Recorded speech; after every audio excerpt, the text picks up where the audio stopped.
I'm very pleased to introduce the first panel discussion for today, and it's called Ease of Doing Business in the Philippines from Singapore. That's a regulator's perspective.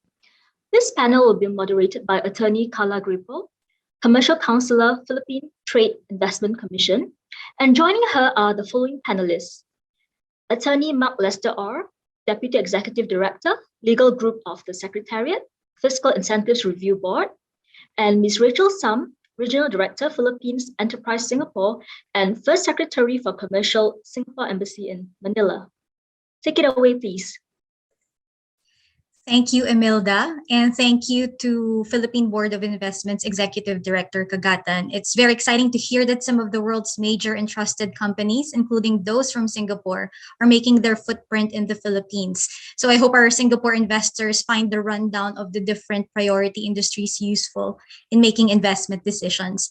Now, to give us more insights on navigating the Philippine business climate and the new reforms designed to help foreign companies succeed in the Philippines, we have our esteemed panelists for the Ease of Doing Business in the Philippines panel. As mentioned by Imelda, we have Ms. Rachael Sum, Enterprise Singapore's Regional Director for the Philippines and First Secretary for Commercial, Singapore Embassy in Manila, Philippines, and Attorney Mark Lester Aure, Deputy Executive Director of the National Tax Research Center. Thank you for joining us today, Rachael and Mark. To kick off our discussions, let's first talk about what your respective offices does and your mandate. So maybe we could begin with Rachael. Could you tell us more about the functions of Enterprise Singapore with respect to foreign direct investors? Sure. Thanks for the invite. And so I'd like to introduce Enterprise Singapore as the government agency under the Ministry of Trade and Industry. We help Singapore enterprises to build their capabilities, as well as to capture new opportunities across different sectors and markets. And so our mission really is to grow stronger Singapore enterprises with the mission to actually look at building their capabilities and assessing the global opportunities across the world, and thereby creating good jobs for Singaporeans. And our vision is to help to develop Singapore as a vibrant economy with globally competitive Singapore enterprises. Now, to date, we have over 36 overseas centers all around the world, and we provide assistance to our Singapore enterprises in areas such as market understanding, business matching, setup, and as well as to actually develop relationships with the local stakeholders in those respective markets. So for example, in the Manila Overseas Center, one of our partners would be Manila Water, which is in the water and wastewater treatment sector. And we help to forge linkages of our Singapore enterprises with these respective partners here. Thank you very much, Rachael. We at the Philippine Embassy and the DTI can really testify that Enterprise Singapore has been a strong partner of the Philippine government in strengthening our investment relations. So what about for the Philippine-based Fiscal Incentives Review Board of the Department of Finance, Attorney Mark? Can you tell us more about your mandate and maybe touch on some highlights of the CREATE Act, the tax reform mentioned by Executive Director Kagatan in her presentation? Hello, everyone. So the Fiscal Incentives Review Board is an intergovernment agency, board composed of the Secretary of Finance and co-chaired by the Secretary of Trade and Industry, with members from the Department of Budget and Management, the National Economic and Development Authority, and the Office of the President. So the FIRB, or the Fiscal Incentives Review Board, exercises oversight functions over the administration and grant of tax incentives. It is originally created in 1975, originally tasked to provide which tax incentives may be withdrawn. Later on, it instituted a tax subsidy system for government-owned and controlled corporations. With the passage of the CREATE Act, it expanded the functions of the Fiscal Incentives Review Board to include the administration and grant of incentives. So under the CREATE Act, all IPAs are supervised by the FIRB with regard to their administration and grant of incentives. Later on, maybe if I can add the persona of the president, he stated there that to implement, he underscored that it is imperative need to implement a sound fiscal management in order to boost the Philippine economy as it gears toward the post-pandemic recovery. So in essence, he said that FIRB plays a crucial role not only in achieving the President's economic reform, but also the realization of the objectives of the CREATE Act. Thank you.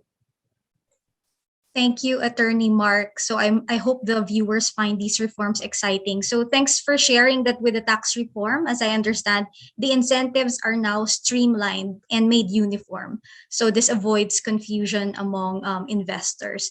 So on the subject of grants and incentives, Rachael, you gave us a background of how you support Singapore companies to internationalize. Can you give us more specific examples of the types of support given by Enterprise Singapore to Singapore companies who are investing overseas, and are there grants or incentives given to them for investing? Thank you. Sure. Well, our Singapore enterprises can actually come to us to tap on our self-help resources as a start. We have resources available on our website, as well as from our partners who are actually our local in-market partners who have a very good sensing of the realities of the business environment here. So the information that they can actually leverage would be things like market insights, internationalization guides, as well as webinars to help develop their knowledge in the market.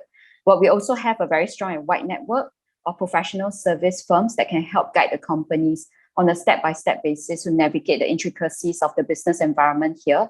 And what these experts would do is to be able to handhold these companies, across a very wide spectrum of business needs. It could be anything ranging from business incorporation, market research that is heavily customized, business matching, looking at real estate needs, perhaps for warehouses, looking at spaces for office, or even HR, as well as legal and taxation matters. So these companies are then well guided by our partners to make sure that they are prepared well to start off right and to be able to actually expedite business in the Philippines. For the purpose of grants, our companies, Singapore enterprises, can actually apply for a grant scheme called the Market Readiness Assistance. And what this grant scheme does is to actually engage third-party service providers to be able to conduct specific activities. And this can be including things like market setup, promotions, and looking at a specific area of the business development function that is housed within the Philippines here.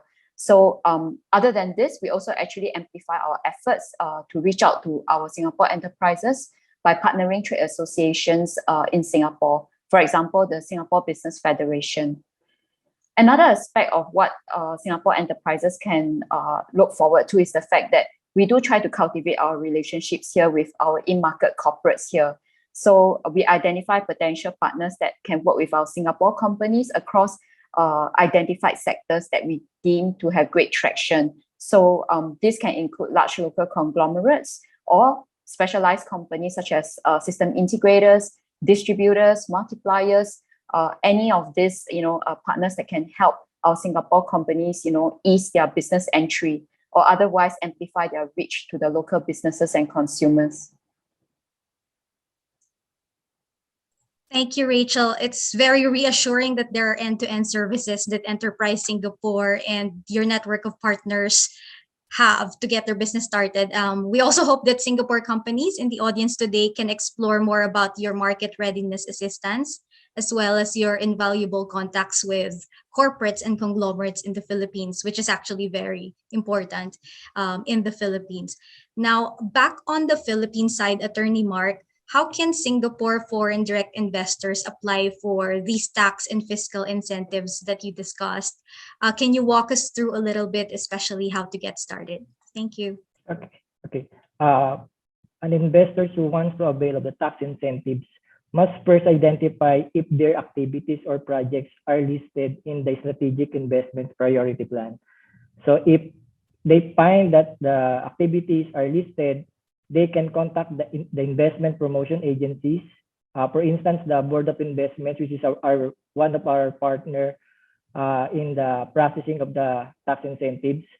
So for them to discuss the requirements and the the issues that they may encounter in the processing of the application. So just to a brief background of the application process. So once the investor identifies the project is listed in the strategic investment priority plan, if its investment capital is 1 billion and below, it will apply to the investment priorities plan, investment promotion agencies like the BOI, and the BOI will decide on the application. However, if the application involves an investment capital of more than 1 billion pesos, the IPA will endorse the application for approval to the Fiscal Incentives Review Board. So once it is endorsed to the FIRB Secretariat will evaluate and review the application. It will be submitted to the technical committee before it will be decided by the Fiscal Incentives Review Board. So the CREATE Act introduced a single incentives menu. Regardless of the IPAs, they can get the same incentive package. So the only advantages of IPAs are their location or their experience in handling the application or tax incentives. Thank you. Thank you, Attorney Mark. That definitely makes it easier to navigate than what we had before. So first, Singapore companies should take a look at our strategic investment priority plan recently signed, and then determine where their industry falls there. And then, as you said, depending on the size of the investment, they only have to reach out to the Board of Investments or the FIRB. Okay, thank you so much. And just a follow-up question to that. Can you give us some criteria, if there are other criteria that the Philippine government is looking for in granting the incentives? Okay, one of the criteria introduced, or one of the basis for a tax incentive application, is the conduct of the cost-benefit analysis. So prior to the application, the applicant will provide the projections for their activities. The investment promotion agency will review and prepare the cost-benefit analysis and check if the benefits will exceed the cost. Although it is not the sole criteria for the grant of incentives, there are other factors that may be considered if the project fails in the cost-benefit analysis.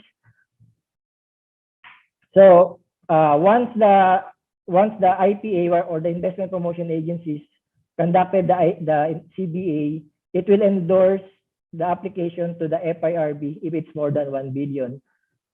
And then the FIRB will conduct an evaluation and provide performance commitments. So the FIRB will identify performance commitments and ensure that the incentives granted will result in benefits to the Philippine government. Thank you, Attorney Mark. That's clear enough. So, and a reasonable requirement, the cost-benefit analysis.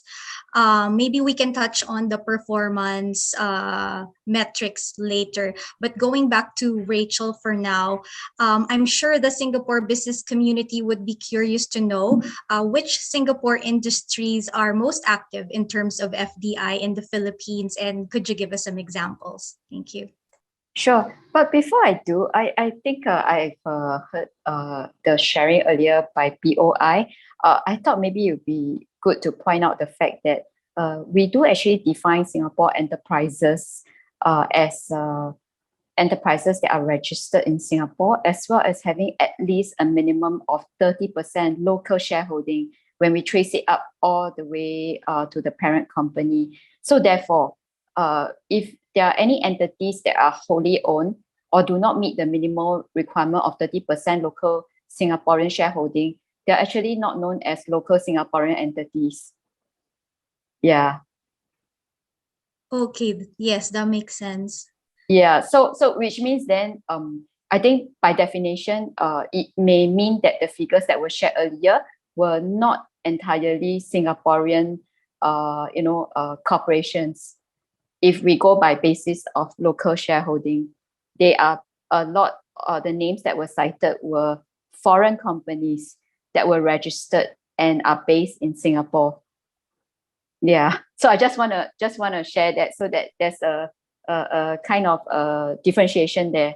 Yeah, because it will allude to what I'm gonna share about, in response to your question. So for the bulk of our Singapore enterprises, in terms of the sectors that have been, favorable in the Philippines, are largely relating to sectors that are consumer driven.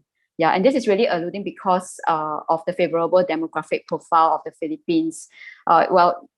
Philippines has a total population of more than 110 million, median age of 25.7 years old, right? And in addition to that, the population growth as well as the urbanization has actually led to the increase in the expansion of essential infrastructure, looking at utilities, transport, telecommunication, and housing. With that, it's also a very fast-growing middle class, as well as, a highly growing domestic consumption, also driven by, the steady remittance from overseas Filipinos. So we see there's a lot of consumer demand in sectors such as retail, food services, as well as leisure, that has been strong for our Singapore companies. Now, this has attracted Singapore companies in infrastructure as well.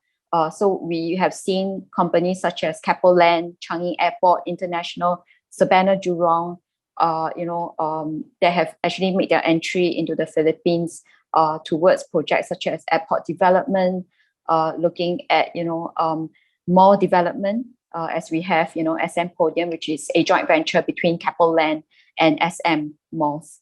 The Clark Airport has actually seen contributions from Changi Airport, as well as Savannah Jurong in the master planning of Clark City, New Clark City.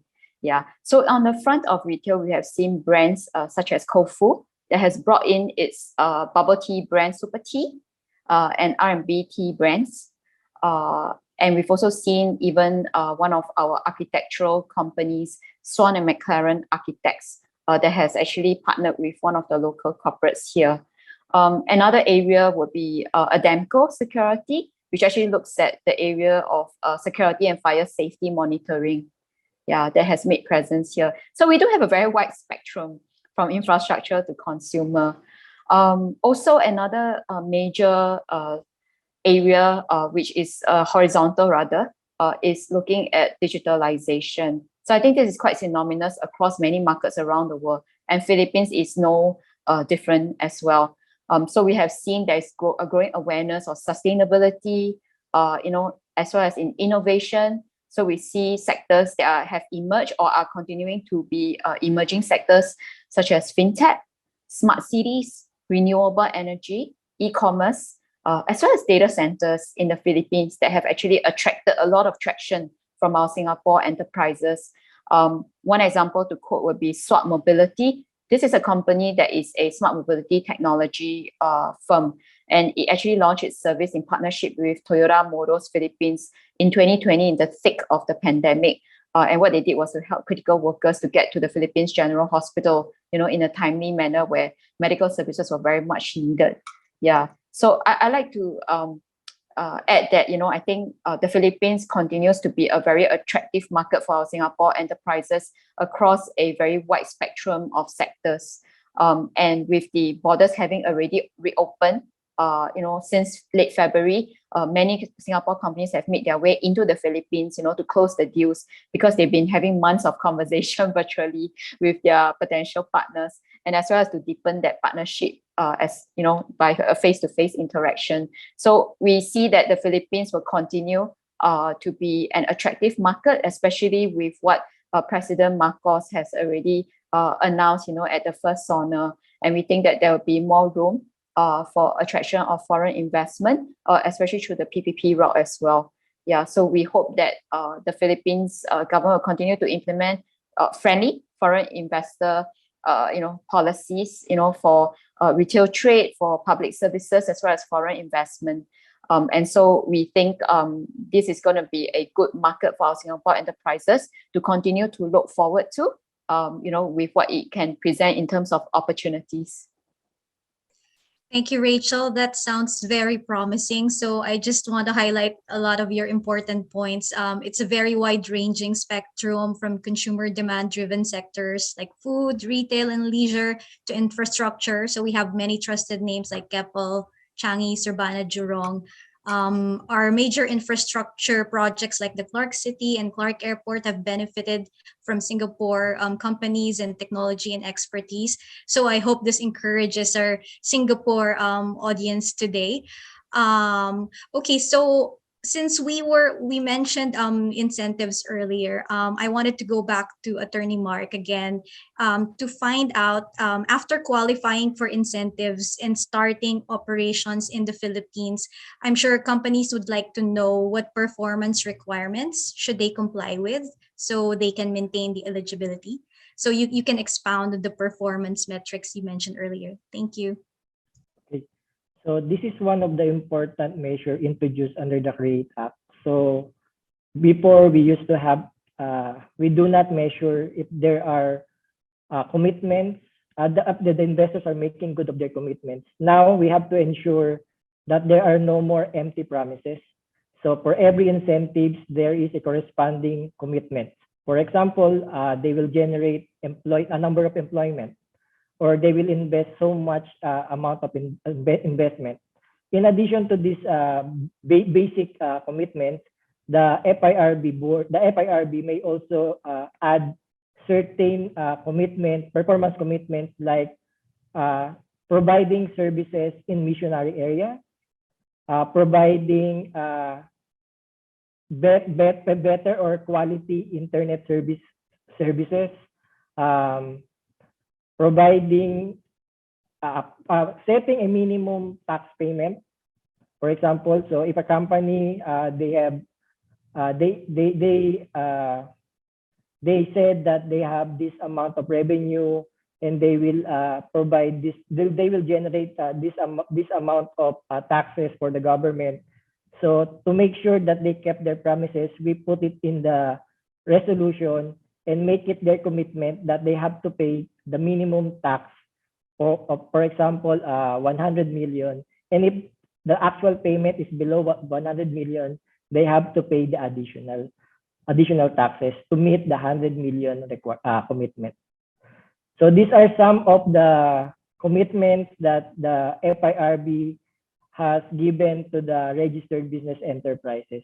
So far, we only have around 15 or 16 projects approved by the Fiscal Incentives Review Board. So meaning these are projects with more than 1 billion. These projects, the total amount of the projects involved around 450 billion pesos since the passage of CREATE in April 2021. Thank you, Attorney Mark. Well, that definitely makes sense. So as we streamline the incentives, we also have to have the corresponding investment commitments that our investors should comply with.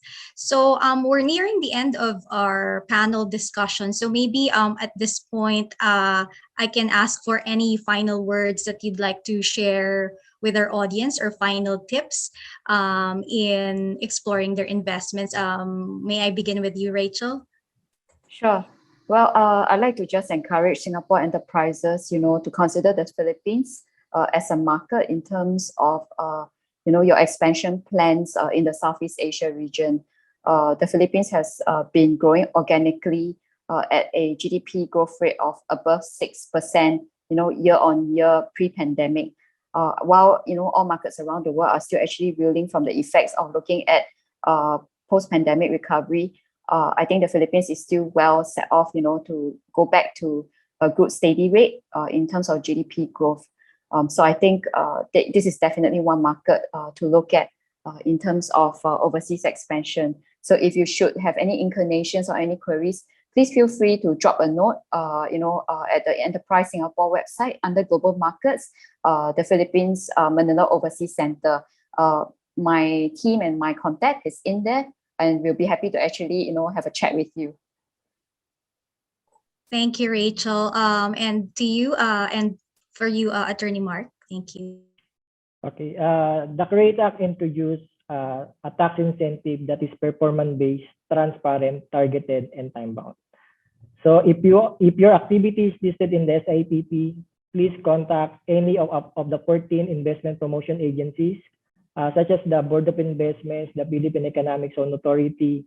Rest assured that all the processes are transparent.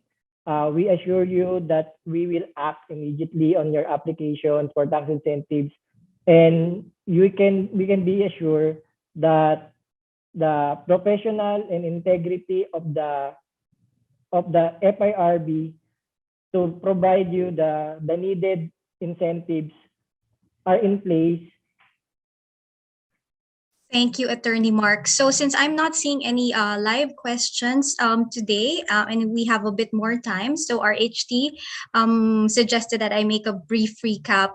So again, Enterprise Singapore, we want to emphasize they have been a strong partner of the Philippine government in helping Singapore companies internationalize in the Philippines. So if you fall within the definition explained earlier by Rachael, please do reach out to them. You can go to the Enterprise Singapore website, the global markets page with their contact information.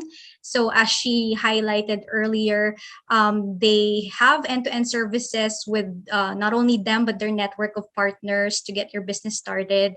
They also have the ESG market readiness assistance, as well as a wide network within market corporates and conglomerates.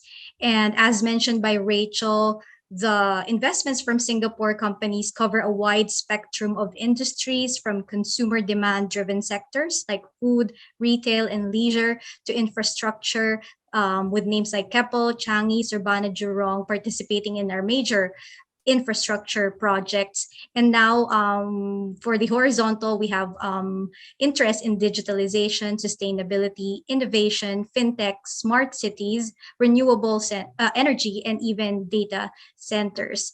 And from the Philippine side, so I hope you are encouraged that with our tax reforms, we now have time-bound, streamlined set of tax incentives and no confusion about who to reach out to. It will be a uniform set of incentives. You can reach out to any of our 14 investment promotion agencies, and you can just simply look at our strategic investment priority plan and you will see there if your industry will qualify.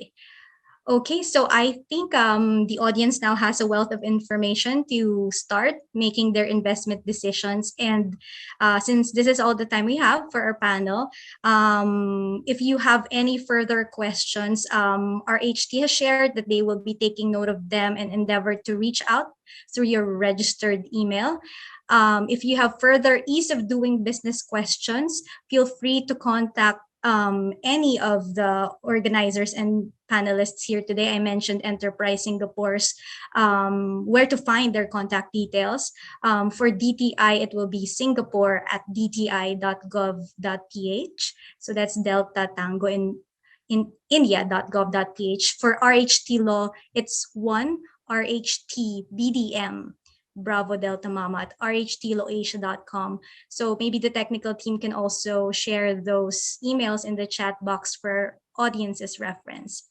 So that concludes our first panel on the ease of doing business in the Philippines. Thank you once again, Rachael and Mark, for the insightful discussion. Turning it over to you, Imelda. Thank you very much, Carla, and thank you very much, panelists.